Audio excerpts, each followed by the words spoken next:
Hi, I'm Bert Nussbaumer from macrobeat.co.uk. Well, what a week this was. I guess the Fed might have ruined the summer for a few people as the carry trade really took a knock.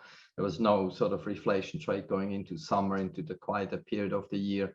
And it was quite a momentum shift in terms of rhetoric. If you remember the last Fed meeting, we talked about that the Fed Powell was a little bit more dovish than he needed to be. And now this time was a really big change. So we had the IOER rate hike by 5 basis points. That's obviously not the biggest story, but it's part of the whole thing that did happen on Wednesday. The dot plot now sees 2 hikes in 2023. That's up from 1.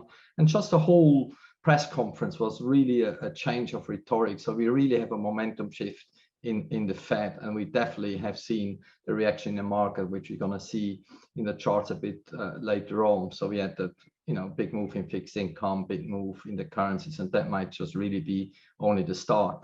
Now, this is not just a dollar story, but the market was also trading the reflation trade for quite some time. And obviously that one does really need a dovish Fed and not a hawkish Fed.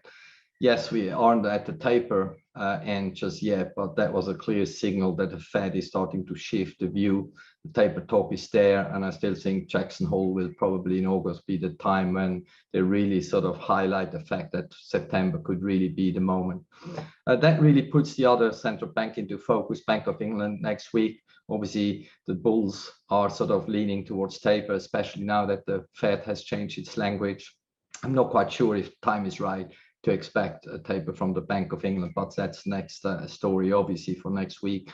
And then early July, we get the RBA meeting. There, we really only expect them to drop the yield curve control. But now, again, speculation could be that now that the Fed is starting to shift, the market will probably question whether the entire sort of developed world in the central bank world is about to shift.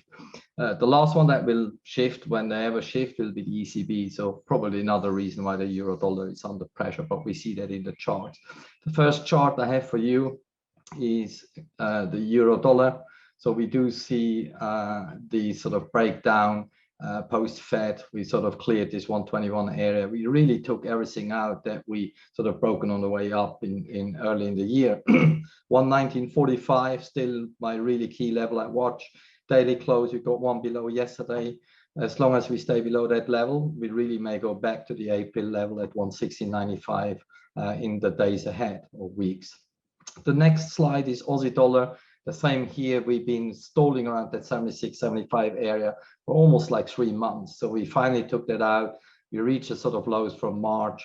I really think the next target is 74.20. That the 23.6 FIBO is the sort of level that we look at in terms of if this is just a correction or a trend change. So target 74.20, I think we're going to reach in the next 1 or 2 weeks. And then we see whether we really get a full turn. The next slide is the dollar index, and those that have been watching me for quite some time know about this 91, 92.5 level. You see all the arrows, to me, the mother of all pivots. We've been briefly above this level yesterday. We didn't quite close above this area yesterday. So this is the focus point for next week. A clear close above this level could see an extension up to 94. So this pivot is really critical if you want to see an extension in the dollar, which I personally think we're going to get. The next chart, Aussie yen. This is really, I could put up any yen cross. This is what I meant when we talked about the carry or the reflation trade tracking a knock.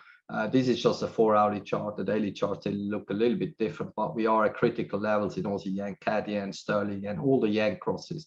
And so I think this trade has been going for such a long time, basically since March 2020. Some of them made 20, 30%. So there's definitely more room on the downside.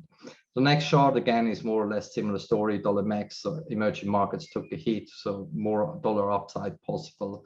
Last but not least, same for gold. Gold obviously took quite a big hit. Gold would have needed a dovish Fed. The technicals were already skewed for the downside on gold, and the hawkish Fed just really put the nail in the coffin on gold. I think we will reach 1725. So more downside probably after maybe a few days of consolidation. And then it's really about the real stuff. Do we really break down or not? But I guess we talk about this next week. Thank you very much indeed. Bye-bye.